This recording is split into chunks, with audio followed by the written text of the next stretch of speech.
Hey everyone, this is Coach Nick and welcome to the channel. In today's video, I am going to be discussing the strength training program that I used when I got to my absolute strongest during my powerlifting career. And this is also the program that I followed pretty religiously to take my bench press from 395 pounds up to 460 pounds. So the program that I'm going to be discussing today is usually referred to as the Bulgarian Method. I first stumbled upon a PDF talking about the Bulgarian Method written by Omar Isuf and Greg Knuckles. Back when I first stumbled upon it, it was a free to download PDF. But when I started to look up the link for it, to link it in the description for this one, I see that all the results I'm getting are for paid versions of it by both Omar and Greg. So I'm going to refrain from posting a link to a free version of that, just in case it is something that they've now fully monetized. I don't want to circumvent, their business on it. So I first found the program via that PDF. I think it was about 50 to 60 pages long in content. Had some good citations in it, good examples and images and everything. And I'm just going to boil down the main premise of what the Bulgarian Method is. So it's a method obviously devised by the Bulgarian weightlifting team that was originally designed for their Olympic weightlifters. Now, the original version of the program that we saw, it was all about the state-sponsored athletes that may or may not have some extracurricular supplementation helping them out, whose lives are literally to Olympic weightlift. They don't have jobs other than that. There's nothing else. It's all that. So the way they apply it to their athletes is obviously not reasonable for a normal person. And the PDF that Greg and Omar did discuss the application of how you could do those as a normal person, but then also the ideas of how do you just apply it to general weightlifting, including powerlifting. And so what I'll go over is just the general breakdown of how you would use these things for squat, bench, deadlift, or for any other lifts, and the types of things that I did that, my squat and deadlift really responded well to this type of training especially my squat. My deadlift probably least of all, but my bench press easily responded the best. And it took me from being plateaued just below the 400-pound mark to all the way up to 460 as a gym lift. Fortunately, competition started to get canceled when I got up to that strength. And hopefully a strength that I want to get back to, and I'll definitely be using this type of programming when I get back up to the 385, 390, so probably in like a month or so. So the breakdown of this program is all centered around the concept of what is called the daily maximum. So this is a near to 1 rep max, almost maximal, slightly submaximal effort that you do every day. So the breakdown is if we're applying this to bench press, you are bench pressing every single day, regardless if you're trying to work out something else. So when I was applying this to my bench press, I would do bench press first, no matter what, even if squats, deadlifts, anything else were on there. Bench press for the Bulgarian Method, daily max, and the pullback set was always first.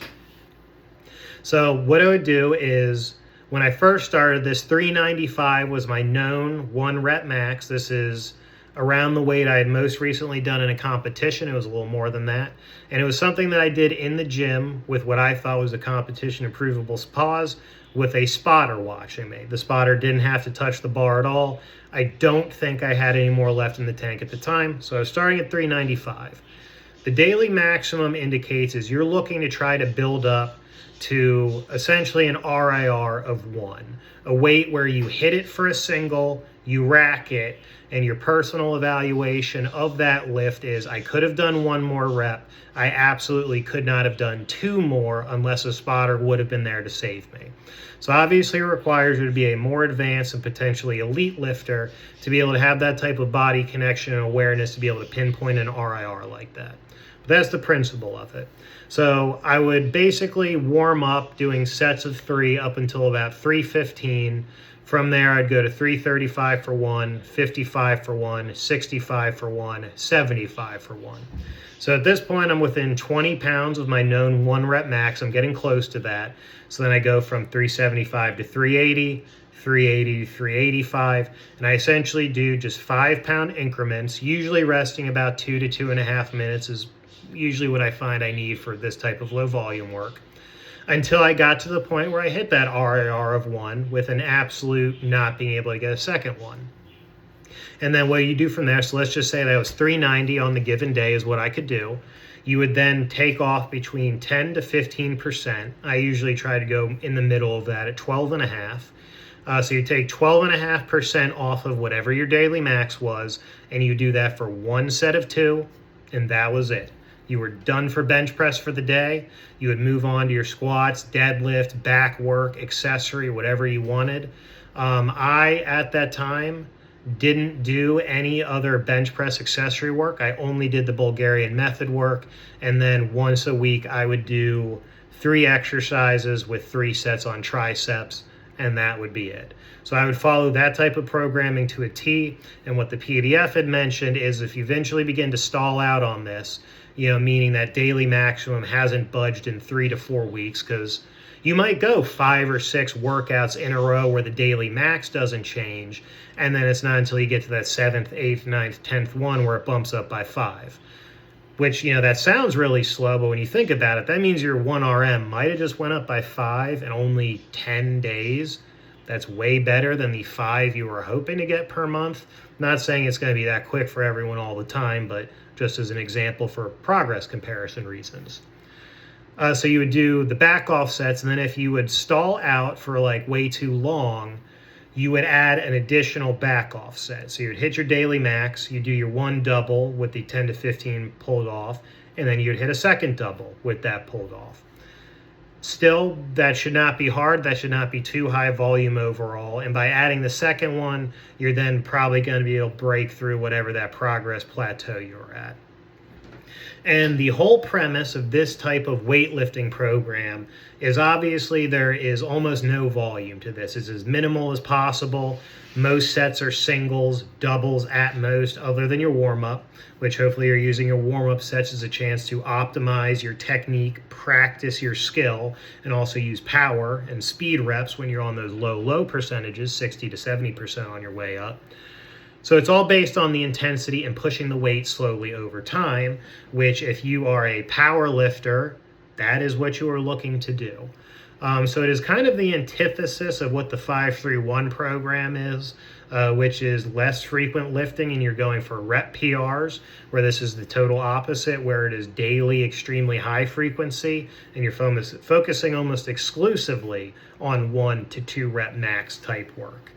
But it is effective for a very different reason. So I was doing the Bulgarian Method program for, I want to estimate, probably 6 to 7 months straight for my bench press. And it was in that amount of time where I went to 395 to probably like 430 to 430 and that initial spurt of progress. And then I don't remember why I stopped doing the Bulgarian Method for probably 5 or 6 months, and then I returned to it after that. And then I probably went from about 445 to 450 to then hitting the 460 mark. And I think I had a lot more ceiling to go on bench press after that point. Now, when I was hitting 460, my body weight was around 240, which right now I'm at about 218. So I was at, 22 pounds heavier, which is a lot. So that's something to consider with that as well. But I felt like I had a lot more ceiling to go strength-wise without needing to get heavier. And then maybe the idea of taking like a 470 bench into a meet where I would weigh in the 242 class. But unfortunately, that just didn't work out, which, disappointing looking back on it, but that's just how it goes sometimes. But that's how I use the Bulgarian Method. That's where I discovered it. That's how you can try to look it up. That's the general premise of it and how I applied it to my bench press training and how it took me from 395, which 395, I started competing with 205. So I was doing that at 205 pounds going on 220. So 205, 395, that's not a bad bench press. 220, it's maybe not incredible, but that still puts you usually in the top 5 to 10 of your weight class. And then maybe being able to build up to 460 plus at 242, I would have been pretty happy with that. So that's what I did to get to those numbers. That's kind of just a general program. If you're an advanced or an elite powerlifter and you've never given this program a try, or there's one of your lifts that's really holding back your total, I recommend giving this programming a try and applying it to whatever that lift is and seeing how it works out. I hope you found this video to be helpful and or enjoyable. If you did, please subscribe to the channel and like the video. If you have any questions about anything that I discussed, feel free to question that in a comment below. And if you would like to discuss anything further or suggestions for future videos and topics, feel free to leave those comments below as well. I hope you found this video to be helpful and educational, and I'll see you in the next one.